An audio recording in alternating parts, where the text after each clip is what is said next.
Hello everyone, कैसे हो आप सब। एक बार पुनः स्वागत है आप सभी का हमारे अपने YouTube channel Shiv coaching classes पर। उम्मीद करता हूं दोस्तों आप सभी अच्छे होंगे और आप सभी की पढ़ाई भी बेहतर ढंग से चल रही होगी।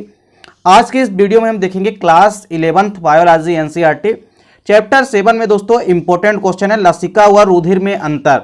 तो देखिए लसिका व रुधिर में जो अंतर होता है यह कई बार पेपर में आपसे पूछा भी जा चुका है, तो इसलिए यह क्वेश्चन पेपर के पॉइंट ऑफ व्यू से काफी इंपॉर्टेंट है।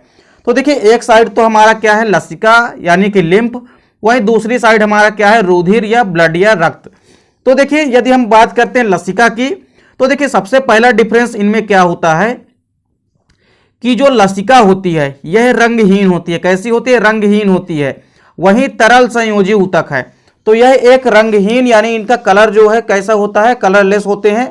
और ये कैसे होते हैं? तरल संयोजी ऊतक है। तो जो लसिका होती है ये रंगहीन होती है और तरल संयोजी ऊतक होती है यानी कनेक्टिव टिश्यू है।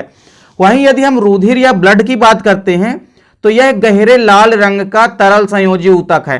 तो रुधिर भी क्या है कि संयोजी ऊतक है, तरल संयोजी ऊतक है, और ये लिम्फ जो है ये भी क्या है? तरल संयोजी ऊतक है। लेकिन अंतर कितना है कि लसिका जो होती है वो क्या होती है? रंगहीन होती है, और जो रुधिर होती है यह गहरे लाल रंग की होती है, और संयोजी ऊतक तो दोनों है।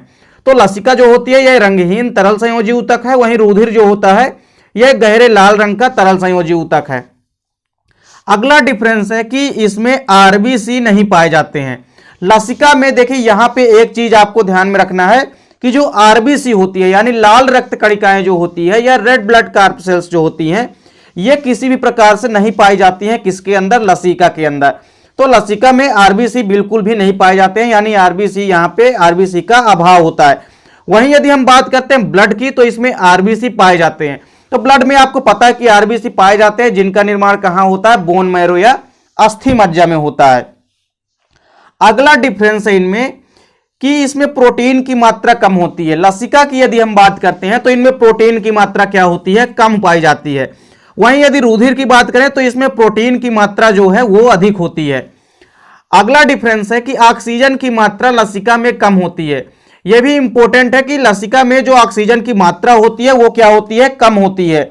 वहीं यदि हम ब्लड में बात करते हैं तो ब्लड में जो ऑक्सीजन की मात्रा होती है या रक्त में ऑक्सीजन की जो मात्रा होती है वो क्या होती है? अधिक होती है, यानी अधिक मात्रा में ऑक्सीजन ब्लड में पाया जाता है। अगला डिफरेंस है कि इनमें डब्ल्यूबीसी की मात्रा अधिक होती है। अब यहां पे आपको ध्यान रखना है कि जो लसिका होती है इसमें आरबीसी की मात्रा तो कम होती थी, आरबीसी तो बिल्कुल इसमें पाए ही नहीं जाते थे। लेकिन डब्ल्यूबीसी की यदि हम बात करें यानी सफेद रक्त कणिकाओं की या श्वेत या व्हाइट ब्लड कार्पसेल्स की, तो इनकी मात्रा बहुत अधिक होती है। वहीं यदि रक्त में हम जाएंगे तो रक्त में डब्ल्यूबीसी की मात्रा क्या होती है? कम होती है।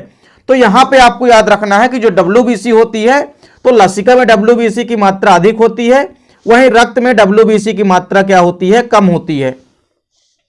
अगला डिफरेंस है कि इनमें जो CO2 होता है, यदि हम लसिका की बात करते हैं तो लसिका में जो CO2 होता है तथा अन्य उत्सर्जी पदार्थ एवं बेकार पदार्थ जो होते हैं इनकी मात्रा अधिक होती है।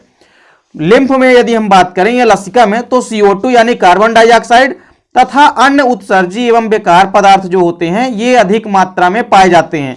वहीं यदि हम लसिका की बात करते हैं तो इसमें CO2 तथा अन्य उत्सर्जी पदार्थों की मात्रा क्या होती है? कम होती है।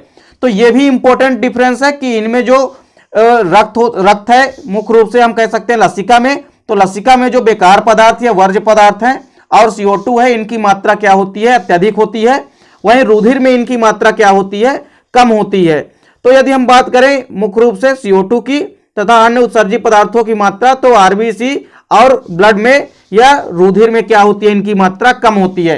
तो उम्मीद करता हूं दोस्तों वीडियो पसंद आई होगी। दोस्तों वीडियो अच्छी लगे तो लाइक और कमेंट कीजिएगा, साथ ही साथ दोस्तों के बीच शेयर कीजिएगा।